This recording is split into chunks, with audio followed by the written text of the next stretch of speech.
नमस्कार, मैं हूं अर्चना। आप देख रहे हैं प्राइम टीवी। वक्त हो गया है खबर दोपहर का। 121 बेगुनाह बच्चों, महिलाओं और बुजुर्गों की भयानक मौत में पुलिस ने नारायण हरि साकार उर्फ भोले बाबा को आरोपी ही नहीं बनाया और उसे क्लीन चिट मिल गई। साथ ही मुख्य सेवादार समेत तमाम लोगों के खिलाफ चार्जशीट दाखिल कर दी गई है। पुलिस जांच शुरुआत से ही बाबा का फेवर करती नजर आई है। बाबा आजाद हैं और उसने फिर से सभाएं भी शुरू कर दी हैं। छोटे अधिकारियों और कर्मचारियों के खिलाफ मामूली कार्रवाई करके मामले को दबा दिया गया। छोटे छोटे मामलों में लोगों का जीवन खराब कर देने वाली पुलिस बाबा के सामने नतमस्तक है।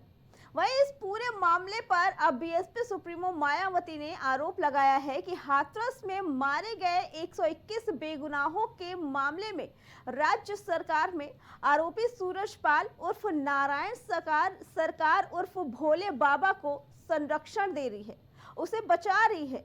पुलिस चार्जशीट में बाबा को क्लीन चिट है और दूसरे सेवादारों को आरोपी बनाकर लीपापोती कर दी गई है। साथ ही मायावती ने इस मामले में राज्य सरकार की आलोचना करते हुए कई सवाल भी खड़े किए हैं। मायावती ने सीधे तौर पर सरकार पर हमला बोला है। मायावती का कहना है कि आखिर 121 मौतों का जिम्मेदार कौन? जिस बाबा की रैली में ये सारी घटना हुई, जिस बाबा की रैली में ये सारे मौतें हुई, 121 मौतें, उन मौतों के किसी भी आरोपी को सजा नहीं मिल रही है। इसके साथ जिस बाबा के वजह से ये सब हुआ, उस बाबा को तो सीधे तौर पर क्लीन चिट दे दी गई है। बता दें कि हाथरस में जुलाई 2024 में हुए सत्संग भगदड़ मामले में 121 लोगों की जान चली गई थी। पुलिस ने 3200 पेज की चार्जशीट भी दाखिल की। इस चार्जशीट में 11 लोगों को आरोपी बनाया गया, जिनमें कार्यक्रम के आयोजक देव प्रकाश मधुकर और भी कई लोग शामिल थे। हालांकि जिस सत्संग का आयोजन करने वाले नारायण सरकार हरि उर्फ भोले बाबा थे, उनका नाम चार्जशीट में ही नहीं था। कार्यक्रम के लिए 80,000 लोगों की अनुमति थी, लेकिन वहां 2.5 लाख लोग पहुंचे। बता दें कि 2.5 लाख से ज्यादा लोग पहुंचे थे, जिसकी वजह से भगदड़ हो गई। इस घटना ने अब राजनीतिक विवाद खड़ा कर दिया, क्योंकि कई लोग सवाल उठा रहे हैं, इतने बड़े आयोजन में सुरक्षा प्रबंधों की कमी के बावजूद भोले बाबा को आखिर चार्जशीट में क्यों नहीं शामिल किया गया? उम्मीद थी कि जांच में भोले बाबा की भूमिका पर सवाल उठे जाएंगे, लेकिन चार्जशीट से ये साफ हो गया कि पुलिस ने उन्हें इन घटनाओं से सीधे तौर पर अलग कर दिया है। इसी पे आगे जानकारी देने के लिए भाजपा प्रवक्ता आशीष तिवारी और सपा से धर्मेंद्र हमारे साथ जुड़ चुके हैं। सबसे पहले सवाल धर्मेंद्र जी से जानना चाहेंगे। धर्मेंद्र जी, 121 मौतों का जिम्मेदार और सजा कोई नहीं, कौन है आखिर 121 मौतों का जिम्मेदार, और कि एक भी आरोपी को सरकार की तरफ से कोई सजा नहीं मिली? क्या कहना है इसके बारे में? नहीं, देखिए, हम तो पहले दिन से कह रहे थे कि कोई भी इस तरह के जब आयोजन होते हैं, चाहे मेला हो, शादी ब्याह के बड़े आयोजन हो, सत्संग प्रवचन हो, धार्मिक आयोजन, कोई भी इस तरह कार्यक्रम होता है तो प्रशासन से अनुमति मांगी जाती है और प्रशासन का एक एसओपी बना होता है। एसओपी के आधार पर वो कितनी भीड़ होगी, कितना स्केपिंग के लिए आने जाने का रास्ता है, कितनी इमरजेंसी रास्ता कौन सा है, कोई मिस हैपनिंग होगी तो उसके लिए एम्बुलेंस से लेकर के किस रास्ते से निकालना है, पानी की पर्याप्त इंतजाम है कि नहीं है, ये सारी चीजें उसमें देखा जाता है। और इन सब को देखने के बाद अगर एनओसी दी गई, उसको परमिशन दी गई वहां पर कार्यक्रम करने की, तो सीधी सी बात है कि प्राइमा फेसी वहां का स्थानीय प्रशासन, वो कलेक्टर और कप्तान से लेकर के स्थानीय थानेदार, एसडीएम, तहसीलदार तक, ये सीधे सीधे दोषी हैं। इतनी बड़ी भीड़ हो गई, और ऐसा नहीं कि इतनी भीड़ पूरे प्रदेश में 1000, 500, 200 जगह हो जाएगी। उस दिन या उस मौके पर इतनी बड़ी भीड़ शायद उत्तर प्रदेश में एक ही जगह रही होगी। तो सीधे सीधे कहीं कहीं पर्यवेक्षण, परीक्षण और निगरानी तंत्र पूरी तरह से सरकार का फेल था। सारे लोग जिम्मेदार थे, लेकिन सवाल ये था कि जिला प्रशासन को और प्रशासनिक अफसरों को बचाने के चक्कर में सरकार लगातार लीपापोती करती रही। अब देखिए, सवाल गंभीर है होना। अब इतने लोग मर गए, इनकी किस तरह से भगदड़ में दम घुटने से लोगों की जान चली गई, और जो जांच हुई बहादुरी से, इतनी इन्वेस्टिगेशन हुई, इतनी कार्रवाई हुई, आग के तीन पात कोई जिम्मेदार नहीं है। तो सीधी सी बात है कि ये अपनी गर्दन बचाने के लिए सरकार ने वहां के स्थानीय अधिकारियों को बचाने के लिए लीपापोती की है। ठीक इसमें है। कोई दूसरा और जिम्मेदार हो कौन सकता है? ठीक है, हमारे साथ स्थानीय प्रशासन। भाजपा प्रवक्ता आशीष तिवारी हमारे साथ जुड़े हैं। आशीष जी से जानना चाहेंगे, आशीष जी आखिर वजह क्या है? अब तो विपक्ष भी सवाल उठा रहा है कि क्यों 121 मौतों का कोई गुनहगार नहीं निकला, और जिस बाबा के सत्संग में हुआ उस कोई नाम तो चार्जशीट में दाखिल नहीं की गई। इसके अलावा अब उनको और भी रैलियां करने की अनुमति भी सरकार आराम से दे रही है, ऐसा क्यों? है कि विपक्ष का काम है आरोप लगाना। जी। जब ये विपक्ष कोई डकैत होता है, जो सुल्तानपुर में डकैती करता है, उसके ऊपर भी ये विपक्ष उसमें भी अपनी आरोप लगा कर भागता है कि ये तो जाति की वजह से मार दिया गया। ठीक है। ठीक है, तो इनके ऐसे एक नहीं 50 कांड हैं कम से कम विपक्ष के, तो विपक्ष वालों के लिए तो मुझे कुछ बोलना ही नहीं है। दूसरी चीज मैं ये कह रहा हूँ कि इसकी एक जांच हुई और जांच के आधार पर जो लोग दोषी पाए गए जी। उन लोगों को उसमें चार्जशीटेड करा गया। अब उसके बाद अगर किसी को और उसमें कोई दिक्कत है तो वो कोर्ट का रास्ता आगे है, वो अपने कोर्ट के रास्ते से अपनी बात कोर्ट को समझा सकता है और बोल सकता है, और अगर कोर्ट कहेगी तो उसकी पुनः विवेचना हो जाएगी, दोबारा से भी उसमें जांच हो जाएगी। आशीष जी, जो लेकिन जांच क्या होकर नहीं लगता कि कहीं ना कहीं इसमें पुलिस जिस तरीके से छोटे अपराधियों पे आजकल काम कर रही है, कहीं ना कहीं एक इतनी बड़ी वारदात होती है और पुलिस की वो कार्रवाई नजर नहीं आती है जो होनी चाहिए? पहली बात तो आप बाबा को अपराधी कह रही हैं, ये बड़ी शंका की बात है। अपराधी नहीं कहा जा रहा है, सवाल ये है कि क्यों उनका नाम, आशीष जी सवाल ये है कि जहां पे 11 लोगों के खिलाफ चार्जशीट दाखिल की गई, वहां पे बाबा का नाम क्यों नहीं आया? नहीं, बाबा का नाम आपको लग रहा है बाबा का नाम आना चाहिए तो आप कोर्ट चली जाइए ना, क्योंकि जो प्रक्रिया है जांच की, उस जांच के आधार पर जांच हुई है। उसके बाद अगर आपको लग रहा है कि नहीं बाबा को आप टारगेट करना चाहते हैं, क्या इसलिए सिर्फ करना चाहते हैं क्योंकि बाबा पीडीए से संबंधित हैं, क्या वो उस वर्ग से आते हैं जहां पर क्या आप उनको बाबा आप ये चाहते हैं कि नहीं बाबा सिर्फ एक ही वर्ग के लोग बने? आप ये बहुत गलत कर रही हैं। अगर कोई भी ऐसा इंसान है जो कम से कम बाबा बन गया है और इस तरीके का है, तो आप उसको ऐसे नहीं कर सकते हैं। ठीक है। ये बात बिल्कुल गलत है। आप किसी की जात के आधार पर उसको बाबा बनाने का अगर बन गया तो आप कह रहे नहीं उसके खिलाफ चार्जशीट आप लगाइए, आप उसको चार्जशीटेड करिए, ये तो बिल्कुल गलत। आशीष जी, मायावती ने भी सीधे सीधे यही सवाल किया है कि 121 मौतों का जिम्मेदार होने के बाद भी क्यों नहीं हरिसाकार का नाम चार्जशीट में दाखिल किया गया, और अब क्यों उन्हें और ऐसी ही रैलियां करने के लिए अनुमति दे रही है सरकार आराम से? मायावती क्या जज हैं क्या कि मायावती ने जो कह दिया उनकी बात आप मानकर यहाँ पर उसको कोर्ट करेंगे? अरे जो न्याय की प्रक्रिया है, जो पुलिस की इनकी प्रक्रिया है, आप उसको मानेंगे कि मायावती ने कह दिया तो मायावती की आप बात मानेंगे? ये तो गलत है ना। आप जो भी प्रक्रिया, संविधान से ये देश चलेगा कि किसी की बातों से ये देश चलेगा? जो संवैधानिक तरीका है, संविधान के हिसाब से उसमें जो भी चीज वो करा गया, और अगर किसी को दिक्कत है तो उसके आगे भी रास्ता खुला हुआ है। वो न्यायालय जा सकता है और न्यायालय में जाकर अपनी वो अपील करे जाकर कि हम अभी हमको नहीं सेटिस्फेक्शन हो रहा है। जी धर्मेंद्र जी, क्या कहना है आशीष जी की इस बात का? धर्मेंद्र जी क्या कहना है आशीष जी की इस बात पे? उनका तो कहना है कि अगर किसी को दिक्कत है तो वो खुद कोर्ट चला जाए। नहीं, कुछ तो बात आशीष जी सही कर रहे हैं कि और कौन होता है जज, चूंकि जज का तो ओहदा या भगवान का ओहदा तो इनके मुख्यमंत्री और उनके कुछ चुने हुए अफसर ले रखे हैं। देखिए कितनी दोहरी बात है।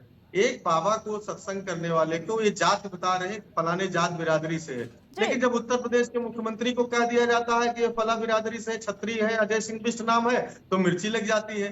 सवाल ये है कितना सिलेक्टिविज्म होगा। ये खुद सरकार के लोग केवल इस आधार पर कि वो फला बिरादरी के हैं, बाबा को कौन सी कौम के हैं, किस जात के हैं, ये बताने के लिए परेशान है। इनको इससे मतलब नहीं कि 121 लोग मर गए, उनको न्याय मिलना चाहिए कि नहीं मिलना चाहिए। हाँ, उनकी जात बता करके और अपनी नाकामी को उसके पीछे छुपाने का काम कर रहे हैं।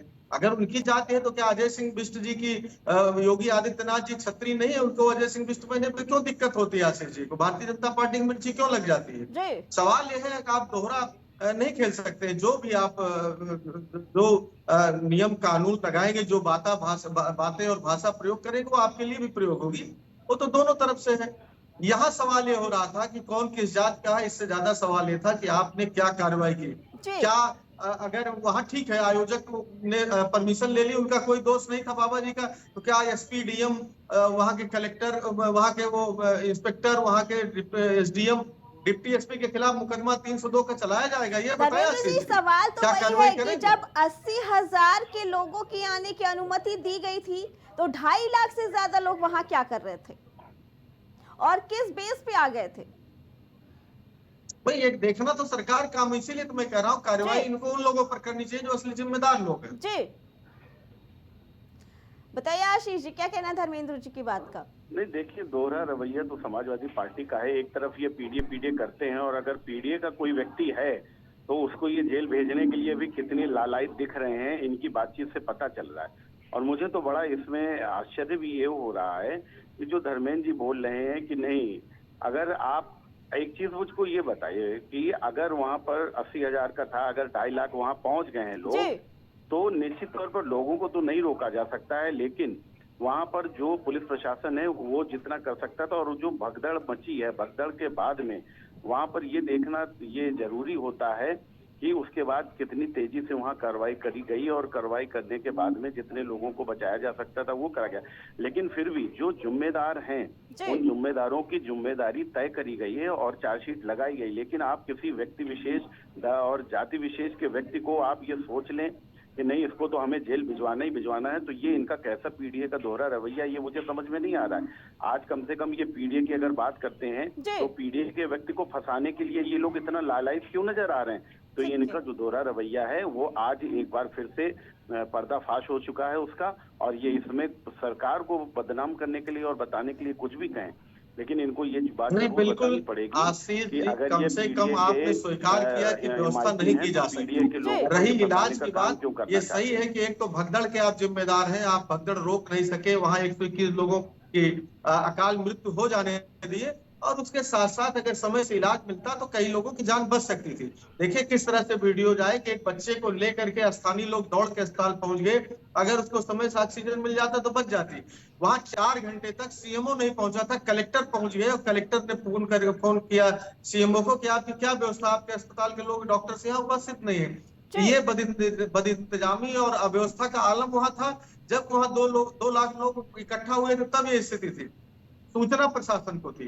एक बार भी आशीष जी, कम से कम ये भी एक आप अच्छे प्रवक्ता हैं, लेकिन अगर ईमानदारी से स्वीकार करते कि हाँ हमारी सरकार की कमजोरी है, हमारे सरकार का, हमारे स्थानीय प्रशासन का फेल्योर है, उसमें किसी और का फेल्योर नहीं है, हम उसकी जिम्मेदारी लेते हैं, 121 मौतों के जिम्मेदार हम हैं, ये कह दिए होते तो हो सकता है हम लोग भी मानते कि नहीं आप सच्चे और अच्छे और बड़े नेक दिल वाले लोग हैं। लेकिन ना साहब, आप 121 लोग जान चली गई, लेकिन उस पर भी सियासत जारी रखेंगे, जिम्मेदारी किसी की नहीं लेंगे। सरकार आपकी है, प्रशासन आपका है, जिम्मेदार दूसरे लोग हैं। क्या लॉजिक है? वाह। फिर से ऐसे सत्संग करने के लिए अनुमति दे दी जा रही है, तो क्या लगता है, क्या सरकार इस चीज की गारंटी लेगा कि जो कांड हाथरस में हुआ वो आगे नहीं होगा? देखिए, निश्चित तौर पर मैंने आपको बताया है कि आप किसी चीज की गारंटी, आप किसी चीज की ऐसा ये नहीं होता है, आप इसको गलत तरीके से पेश करने का तरीका, आप इसका कर रहे हैं, गलत तरीके से पेश कर रहे हैं। आप बात समझिए कि वहां पर जो घटना हुई, उसके घटने के पीछे के जो भी लोग जिम्मेदार हैं उनके खिलाफ चार्जशीट लगाई जा चुकी है, लेकिन किसी ऐसे बाबा को जो कि किसी विशेष जाति से आता है, आप उसके खिलाफ हाथ धोकर पीछे पड़ गए सिर्फ सरकार को बदनाम करने के लिए। आशीष जी, तो आपका कहना है कि विपक्ष जानबूझ के इनका नाम ला रहा है बाबा का, क्योंकि ये जाति विशेष का मुद्दा उठाना चाह रहा है? अरे विपक्ष कौन ला रहा है? विपक्ष नहीं, जांच इनको करनी है। एक चीज आप बताइए, ना इनका एसडीएम जिम्मेदार हुआ, ना इनका थानेदार जिम्मेदार हुआ, ना प्रशासन जिम्मेदार हुआ। धर्मेंद्र जी, आशीष जी अपनी बात रख लें, फिर आप अपनी बात का जवाब दीजिएगा। इनको पीडीए का इनको विपक्ष को सिर्फ पीडीए का वोट चाहिए, लेकिन अगर पीडीए का कोई भी व्यक्ति आगे बढ़ता है तो इनके कलेजे पे सांप लौट जाता है। ये नहीं चाहते हैं कि कोई भी व्यक्ति पीडीए से आगे बढ़े और वो सिर्फ अनपढ़ जाहिल बने रहें और इनको हमेशा वोट बैंक के तरीके से ही वो यूज करते रहे। लेकिन ऐसा नहीं है, भारतीय जनता पार्टी की सरकार है, यहाँ पर सबका साथ सबका विकास होता है और जो लोग भी इसके जिम्मेदार हैं, जिम्मेदारों के खिलाफ कार्रवाई करी गई है और उनको चार्जशीटेड करा गया है। रही बात, आप अगर ये कहें कि आगे इसकी घटना की पुनरावृत्ति होगी कि नहीं, इसके लिए सरकार बिल्कुल हमेशा इस बात के लिए सचेत है कि कहीं ऐसी घटना ना हो पाए और जितने लोगों की वहां पर परमिशन थी उससे ज्यादा परमिशन के लोग ना पाए और अगर आए तो उनकी उस तरीके से उचित व्यवस्था हो। निश्चित तौर पर जो जिम्मेदार ऑफिसर हैं उनके खिलाफ भी कार्रवाई करी गई है, तत्काल प्रभाव से उसी समय कर दी गई थी। लेकिन फिर भी विपक्ष का जो पीडीए के खिलाफ ये जहर है, ये बिल्कुल इनका समय समय पर बाहर निकलता रहता है।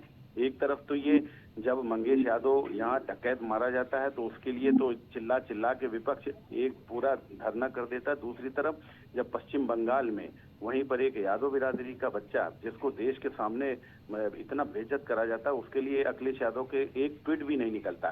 तो निश्चित तौर पर मैं ये कहूंगा कि जो विपक्ष है उसका काम सिर्फ आरोप लगाना और समाज के अंदर में जहर घोलने का काम ये लोग करते हैं। मैं फिर कह रहा हूँ कि पीडीए के खिलाफ इनका जो जहर है वो फिर सामने आया है। ठीक है मनीष जी। धर्मेंद्र जी जवाब दीजिए आशीष जी की बात का। उनका तो कहना है कि विपक्ष सिर्फ इसीलिए बाबा का नाम बार बार ला रहा है क्योंकि वो जाति विशेष को टारगेट करना चाहता है। क्या कहना है आपका? देखिए, अब तक के इनके टोटल जो बयान है उसमें केवल और केवल बाबा की जात बचाने का काम, एक बार भी इन्होंने नहीं बताने का काम किया कि 121 लोग जो मरे वो पीडीए के लोग थे। जिन लोगों को इन्होंने फर्जी जेल भेज दिया, सेवादारों को जिनका काम था वहां लोगों को पानी पहुंचाना, लाइन लगवाना, बैठाना, सेवा करना, उनको वो सब पीडीए के लोग थे। ये सामंतवादी मानसिकता इनकी झलक नहीं। एक बार भी उस घटना की जिम्मेदारी लेने के लिए तैयार नहीं हुए। सच ये है कि केवल घुमाते रहे। अरे सरकार आपकी है, जिम्मेदारी लो, इसमें दूसरे कहने से कुछ नहीं होने वाला है। जनता समझ रही है आपकी जिम्मेदारी थी, आप फेल कर गए। 121 पिछड़े दलित अल्पसंख्यक लोगों को भूसे की तरह आपने उनको काल के गाल में समा जाने दिया, आपने उसको हो जाने दिया, समय से इलाज नहीं दिया और उसके बाद उल्टा घुमा करके पीडीए के लोगों को जेल भेज दिया। और अब आप जाति समीकरण साधने के लिए आप इस तरह की बात कर रहे हैं। अरे आप जिम्मेदारी लो ना साहब, हमसे नहीं हम बचा पाए जान, हमारी सरकार फिर थी, हम आगे भी जिम्मेदारी नहीं ले पाएंगे, किसी तरह सरकार चला रहे हैं और न्याय भी नहीं दिला पाएंगे उन मौतों का। आप इसको कहो ना जो सच है। आप दूसरों के ऊपर जो कंधे बंदूक रखते हैं, जो सरकार में नहीं है उसकी जिम्मेदारी नहीं, जिम्मेदारी आपकी है। प्रशासन से मांगा गया था परमिशन, बाबा जी के सत्संग का जो परमिशन था वो प्रशासन से मांगा गया था, आपने परमिशन दिया था और उन्होंने बाकायदा 2 लाख लोग चाहे 5 लाख को जब परमिशन मांगा गया तो उसकी सारी चीजों की देखने की जिम्मेदारी प्रशासन की है और कोई नहीं।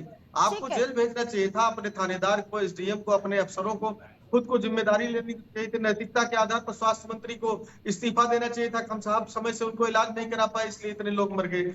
नहीं साहब, ये तो नहीं करेंगे। हाँ, दूसरों को इतिहास उकोड़ेंगे, हम ये बताएंगे कि उन्होंने वहां क्या कहा, इन्होंने यहाँ क्या कहा, लेकिन इस घटना पे आप अपनी जिम्मेदारी नहीं लेना चाहेंगे। सच ये है कि पूरा प्रदेश जान रहा है, आप जिम्मेदारी से भाग नहीं सकते हैं और जवाब देना भी उत्तर प्रदेश की जनता ने शुरू कर दिया है। 2024 में जवाब दिया है, आने वाले सारे चुनाव में आपको जवाब देगी भारतीय जनता पार्टी को। उत्तर प्रदेश का उत्तर प्रदेश से सफाया हो जाएगा, सारे चुनाव आप आशीष जी कुछ कहना चाह रहे जी? आशीष जी बताइए, समय थोड़ा कम है तो अपनी थोड़े शब्दों में बोलिए। देखिए, पहली बात तो ये कि जो वो बाबा हैं उसके जो भक्त हैं वो सर्व समाज के हैं, सिर्फ पीडीए के नहीं है, ठीक है ना। और पीडीए से अगर कोई व्यक्ति आगे बढ़ा है तो मैं बार बार कह रहा हूँ कि ये पीडीए को सिर्फ वोट बैंक के आधार पर ही यूज करना चाहते हैं। ये नहीं चाहते हैं कि पीडीए से निकला हुआ कोई भी व्यक्ति समाज में आगे बढ़े। इनको सिर्फ ये है कि वो सिर्फ वोट बैंक के आधार पे ही इनको वोट देते रहें, ये उनको बरगलाते रहें। लेकिन आज अगर कोई व्यक्ति आगे बढ़ा है तो वो विपक्ष के आंखों में खटक रहा है। मैं बार बार ये बात कह रहा हूँ और लगातार जो नहीं खटक किसको रहा और पूरा देश देख रहा, पीडीए के लोगों को देखते ही जो है हत्या की धमकी दे देने वाले। ठीक है आशीष जी और धर्मेंद्र जी, आप लोग का बहुत बहुत धन्यवाद। तो हाथरस के भगदड़ का जो मामला था, जो 121 लोगों की मौत के जिम्मेदार में जिस बाबा का नाम आ रहा था, उसे फाइनली क्लीन चिट दे दी गई है और कई सेवादारों को जेल भेजा गया है।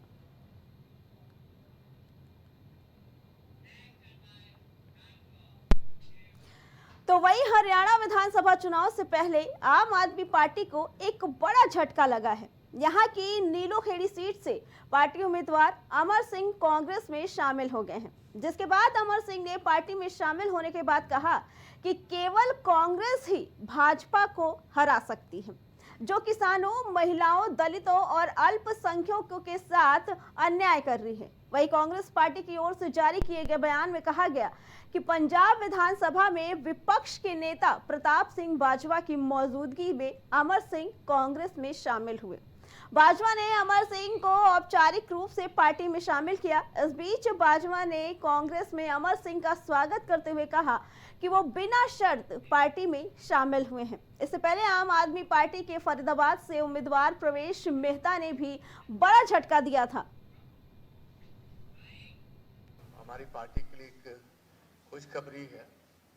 हमारे आपके एक कैंडिडेट जो नीलोखेड़ी 19 नंबर रिजर्व कॉन्स्टिट्यूंसी है करनाल पार्लियामेंट में, उससे कंटेस्ट कर रहे थे। उन्होंने कांग्रेस के कैंडिडेट धर्मपाल गौंदर जी को अपना समर्थन देने का आज फैसला किया।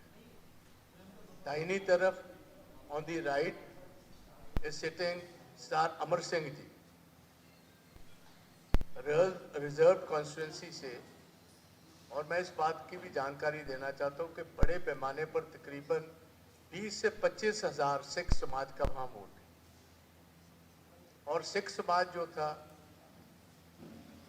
उसमें ये बहुत बड़ी एक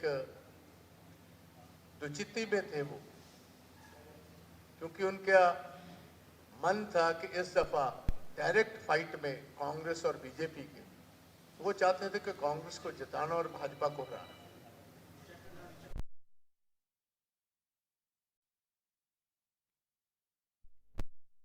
हरियाणा में विधानसभा चुनाव का प्रचार आज आखिरी दिन है। सभी प्रमुख दलों की ओर से चुनावी प्रचार तेज कर दिया गया। हालांकि चुनाव प्रचार के अंतिम चरण में आम आदमी पार्टी को एक जोर का झटका लगा, क्योंकि उसके प्रत्याशी ने पाला बदलते हुए कांग्रेस का दामन थाम लिया।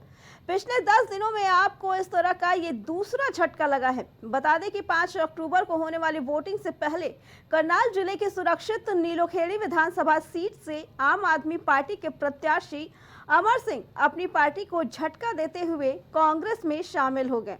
कांग्रेस में शामिल होने के बाद अमर सिंह ने कहा कि केवल कांग्रेस ही भारतीय जनता पार्टी को हरा सकती है, जो लगातार महिलाओं, किसानों, दलितों और अल्पसंख्यकों के साथ अन्याय कर रही है। पार्टी की ओर से जारी बयान में बताया गया कि अमर सिंह पंजाब विधानसभा में विपक्ष के नेता प्रताप सिंह बाजवा की मौजूदगी में कांग्रेस में शामिल हुए। बाजवा ने ही अमर को औपचारिक रूप से अपनी पार्टी में शामिल कर दिया। बता दें कि हरियाणा में केजरीवाल की पार्टी को इससे पहले एक झटका फरीदाबाद के उम्मीदवार प्रवेश मेहता के रूप में लगा था, जब पिछले महीने 28 सितंबर को आप छोड़कर सत्तारूढ़ बीजेपी में शामिल हो गए थे। प्रवेश मेहता फरीदाबाद में केंद्रीय मंत्री कृष्णपाल गुर्जर, जो फरीदाबाद से बीजेपी के सांसद हैं, और हरियाणा बीजेपी नेता विपुल गोयल की मौजूदगी में पार्टी में शामिल हुए थे। इस बीच अमर सिंह का स्वागत करते हुए बाजवा ने कहा कि वो बिना शर्त ही पार्टी में शामिल हुए हैं और कांग्रेस उम्मीदवार नीलोखेड़ी से धर्मपाल गौंदर का पूरा समर्थन कर रहे हैं। बाजवा ने ये भी उल्लेख किया कि अमर सिंह नीलोखेड़ी में सिख समुदाय के बीच खासे लोकप्रिय हैं। नई पार्टी में शामिल होने के बाद अमर सिंह ने कहा, हरियाणा में कांग्रेस और बीजेपी के बीच सीधा मुकाबला देखने को मिल रहा है। नीलोखेड़ी में भी यही स्थिति है।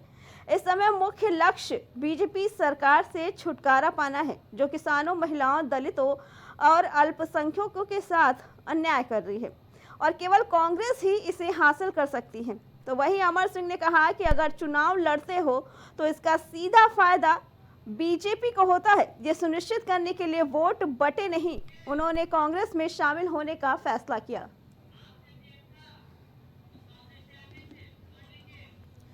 इसी पे आगे जानकारी देने के लिए हमारे साथ आप प्रवक्ता प्रियंका और कांग्रेस से आदित्य हमारे साथ जुड़ चुके हैं। सबसे पहले तो प्रियंका से बात करना चाहेंगे, आज एक और झटका आम आदमी पार्टी को लगा है, क्या कहना है इसके बारे में? नमस्कार अर्चना जी, और आपके स्टूडियो में सभी उपस्थित जितने भी लोग हैं उनको मेरी तरफ से मेरा नमस्कार जी। पहले मैं कहना चाहूंगी हरियाणा चुनाव के बारे में अर्चना जी मैं कहना चाहूँ, देखिए सबसे पहले सर्वप्रथम मैं आपको बता दूं, जब यहाँ हार जीत की बात आती है जी तो ये जो लोभी होते हैं और बहरूपी होते हैं, कुछ पार्टी में होते हैं, वो बहुत मुख्य रूप से अपने आप को देखते हैं कहाँ हम सुरक्षित हैं, उस तरह से वो अपना बदलाव। प्रियंका जी, आपकी आवाज थोड़ा धीरे आ रही है जी अब देखिए, ठीक है, म्यूट हटा लीजिए स्काइप से। ठीक है, हम तब तक कांग्रेस प्रवक्ता से जानना चाहेंगे। आदित्य जी, आज आम आदमी पार्टी के कार्यकर्ता कांग्रेस में शामिल हुए हैं, क्या कहना है? एक तरफ जहां कांग्रेस आपके साथ गठबंधन करना चाह रही थी, वहीं अब आपके ही विधायकों और कार्यकर्ताओं को कांग्रेस अपने में शामिल कर रही है, ऐसा क्यों? आपके स्टूडियो में आपको और आपके स्टूडियो में सबसे सभी को नमस्कार करना चाहूंगी जी। फिर मैं आगे तो समझना चाहिए जनता करती है जी। जनता सुविधाओं को देखते हुए करती है, और कुछ सत्ताधारी जो सत्ता को हासिल करना चाहते हैं जी। वो लोग सत्ता के लोग ही होते हैं, उनको इससे मतलब नहीं होता जनता की इनको सुविधा मिल रही है कि नहीं मिल रही है, बस वो ये देखते हैं कि हमारा कहाँ फायदा है कहाँ नुकसान है। अगर इस तरह के कुछ लोग अगर टूट भी जाते हैं तो आम आदमी पार्टी में ऐसे कार्यकर्ताओं की हमें जरूरत भी नहीं है। अगर वो गए हैं तो जान लीजिए इससे मुझे हमारी पार्टी को कोई भी फर्क नहीं पड़ेगा। और मैं यही आगे कहना चाहूंगी कि आप चाहे बीजेपी ले लीजिए चाहे कांग्रेस ले लीजिए, ये जनता की सुविधाओं के बारे में नहीं सोचती है, हार और जीत सिर्फ ये दो ही चीज देखती है जी। अगर आम आदमी पार्टी वो सर्वप्रथम कभी ये नहीं कहती मैं जीतने आई हूँ, कहीं भी वो जीत को दावा नहीं बनाती है, पहले अपनी मैनिफेस्टो को दिखाती है और ये बताती है कि हम जनता के लिए काम करने आए हैं।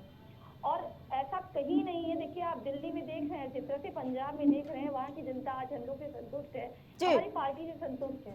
वैसे हरियाणा की जनता आज नहीं तो कल देखिए समझ में आएगा ही लोगों को, और हमारी चीजों को समझना उनको पड़ेगा। ठीक है, जब उनको सुविधाएं दिखेंगी तो शायद 29 राज्यों में 2 राज्य में दिखेंगी तो कुछ ना कुछ धीरे धीरे बदलाव होंगे। जी ठीक है। प्रियंका जी, हमारे साथ कांग्रेस प्रवक्ता आदित्य त्रिपाठी भी हमारे साथ जुड़े हैं। आदित्य जी, क्या कहना है इस बात का, जहां एक तरफ कांग्रेस आपके साथ गठबंधन के लिए तैयार थी, वहीं अब आपके कार्यकर्ताओं और विधायकों को अपने साथ जोड़ रही है, ऐसा क्यों? आदित्य जी, आवाज आ रही है आपको? जी आ रही है। ठीक है जी, बताइए, जो पार्टी पहले गठबंधन करना चाह रही थी अब उन्हीं के लोगों को अपने साथ जोड़ रही है, ऐसा क्यों? देखिए, गठबंधन पहले से तय था कि गठबंधन नहीं होना है, क्योंकि लोकसभा चुनाव में हमारा आम आदमी पार्टी के साथ गठबंधन था। ठीक है। और उसी समय ये तय था कि जब जो ये गठबंधन बन रहा है ये लोकसभा चुनाव के लिए है, जब विधानसभा चुनाव होंगे तो सारी पार्टियां अपने स्तर पर लड़ेंगी। तो आम आदमी पार्टी भी अपने स्तर पे वहाँ लड़ाई लड़ रही है हरियाणा के लिए, और हरियाणा को बचाने के लिए कांग्रेस भी लड़ रही है। तो निश्चित तौर पे हरियाणा के बचाव के लिए सब लड़ रहे हैं, जिसको लग रहा है जो सही है। जैसे अभी आज कुछ लोगों ने कांग्रेस को ज्वाइन किया आम आदमी पार्टी के, तो ये उनको लग रहा है कि वहाँ कांग्रेस जीत रही है और कांग्रेस बदलाव लाएगी। उन्होंने ये कहा भी है कि वोट बटे ना, इसलिए हम लोग कांग्रेस में आ रहे हैं। तो निश्चित तौर पे हो सकता है ऐसा उनको महसूस हुआ हो कि उनके कांग्रेस में आने से मजबूती मिलेगी, वोट का पोलराइजेशन नहीं होगा, इसके लिए उन्होंने ज्वाइन किया। जो भी साथी हमारे साथ हमारे विचारों को लेके हरियाणा के लिए बदलाव को लेके जुड़ना चाहते हैं, हम उनके साथ हैं। और ठीक है प्रियंका जी, कांग्रेस के प्रवक्ता का कहना है कि जिन लोगों को लगा कि कांग्रेस ही जीत सकती है हरियाणा को बचाने के लिए, इसलिए वो लोग हमारी पार्टी में शामिल हो रहे हैं, क्या कहना है इसके बारे में? क्योंकि कहीं ना कहीं आपका पलड़ा भी, आप आम आदमी पार्टी का पलड़ा भी हरियाणा में भारी ही नजर आता है। तो ऐसे में उन्हीं के लोगों की ऐसी सोच और कांग्रेस में जाके मिलना, कोई कांग्रेस में जाके गठबंधन कर रहा है कोई भाजपा के साथ, क्या दर्शाता है ये? क्या हरियाणा में आपकी स्थिति डगमगा रही है? चर्चा होती है, उनको लग रहा होगा कि शायद कांग्रेस जीत जाएगी, लेकिन ये मैंने अभी थोड़ी देर पहले बोला, ये जनता के हाथ में होता है, ये किसी के हाथ में नहीं है, ना हमारे हाथ में, ना आपके हाथ में, ना कांग्रेस के हाथ में, न ही बीजेपी के हाथ में। सभी पार्टियां दमखम से अपना चुनाव प्रचार कर रही हैं, और ये जनता तय करेगी कि किसको जिताना है, किसको सत्ता देनी है, ये जनता ही तय करेगी। किसका वहाँ पे बनना है, किसका बिगड़ना है, ये सब हमारे और आपके हाथ में दिखते नहीं।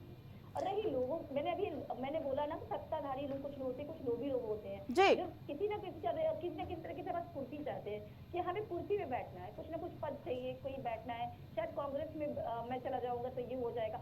तो ऐसे लोग पार्टी के लिए काम या देश के लिए काम नहीं करते हैं, वो अपने लिए काम करते हैं। ठीक है प्रियंका जी, लेकिन शामिल होने से पहले कांग्रेस पार्टी में उनका ये बयान देना कि सिर्फ कांग्रेस ही है हरियाणा में जो भाजपा को हरा सकती है, क्या उनको अभी ऐसा लगता है कि आम आदमी पार्टी का जीतना मुश्किल है हरियाणा में?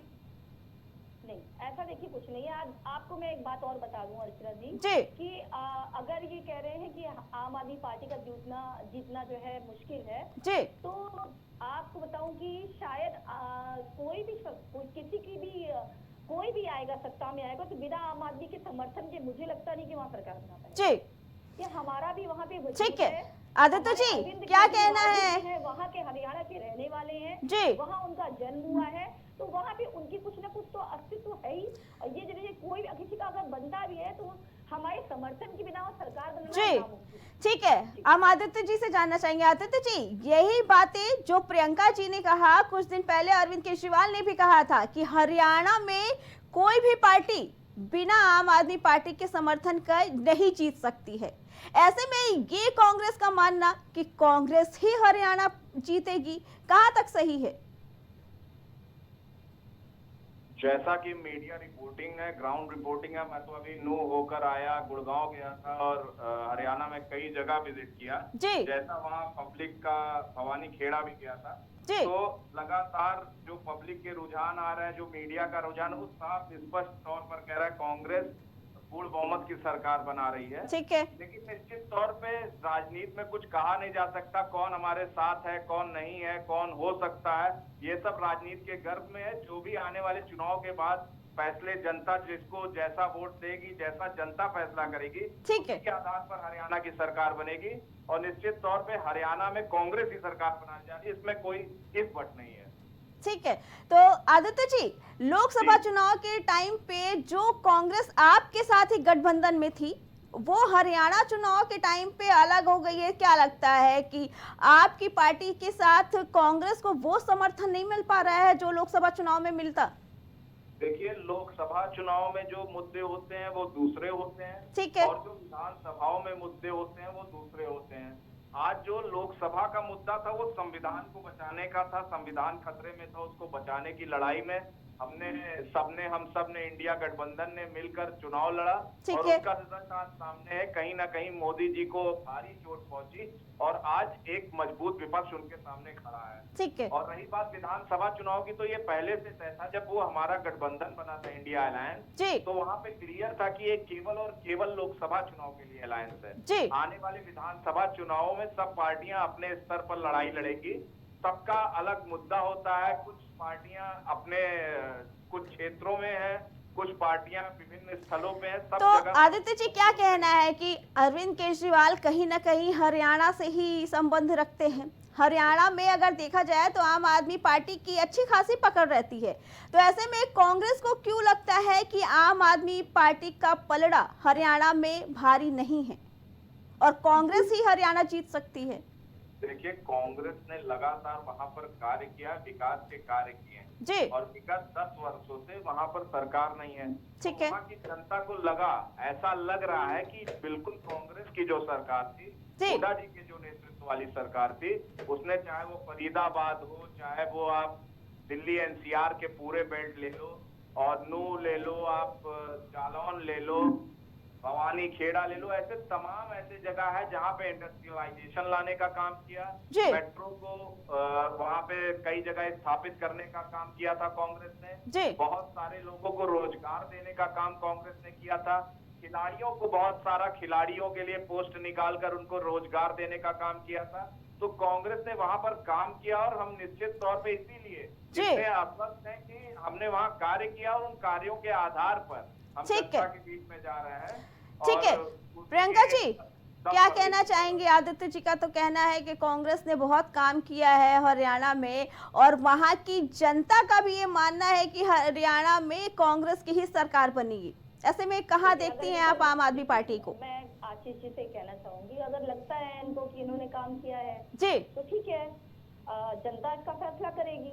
और अगर मैं अपनी बात करूं आम आदमी पार्टी की, तो मैं कहना चाहूंगी काम की राजनीति करिए जी। हम तो कहते हैं, मेरे अरविंद केजरीवाल, हमारे मुख्यमंत्री जो अरविंद केजरीवाल पूर्व मुख्यमंत्री, उन्होंने पहले कह रखा है कि हम यहाँ पे देश को सुधारने आए हैं, एक नई राजनीति करने आए हैं, तो उनको करना है। तो अगर जिस दिन देश उन्हें लगेगा कि उनके नजरिए में सुधर गया है, तो शायद वो राजनीति नहीं करेंगे। उन्होंने कहा सुधारना है, जनता को सुधारना है, जनता के अंदर जो चेंजनेस है उस तरह से बदलाव लाने हैं। बदलाव किस तरह के, जैसे बिजली, पानी, आप देखिए जनता का हाल आज क्या है। आज क्या उत्तर प्रदेश देख लीजिए, 29 राज्य देख लीजिए, कहीं भी देख लीजिए, त्राहिमाम मचा हुआ है। हर जगह ना शिक्षा है, ना रोजगार है, ना बिजली है, ना पानी है, ना ही किसी तरह से क्यों सुविधाएं ठीक प्रकार से जनता तक पहुंच रही हैं। जी, और ठीक है। हमारे अरविंद केजरीवाल जो नीतियां और जो चीजें लाए हैं, जो मैनिफेस्टो लाए हैं, वो जनता को के आधार पे लाए हैं। और वो सभी पार्टी से ये आग्रह करते हैं कि बार बार कहते हैं कि जनता के लिए काम करो, यहाँ हम ना राजनीति करने आए हैं, ना ही हम सत्ता में बैठने आए हैं। ठीक है, तभी हमारे अरविंद केजरीवाल जी ने 2 बार इस्तीफा दे चुके हैं। आपने देखा है। तो हरियाणा में भी हम अपने, शायद हमारे जरिए हम वहाँ पहुंचे, हमारे डर से, शायद वहाँ पे हमारे डर से ही अगर हरियाणा में कुछ सुधार हो जाता है जी, तो बहुत अच्छा है। ठीक है, ठीक है। प्रियंका जी, आदित्य जी, आप लोग का बहुत बहुत धन्यवाद। तो हरियाणा चुनाव जैसे जैसे नजदीक आ रहे, वैसे वैसे कहीं ना कहीं राजनीति भी अपना रंग दिखाती नजर आ रही है। अब देखना यह है कि हरियाणा के चुनाव में ये कांटे की टक्कर किस ओर बैठती है। फिलहाल खबर दोपहर में इतना ही। बाकी खबरों के लिए देखते रहें प्राइम टीवी।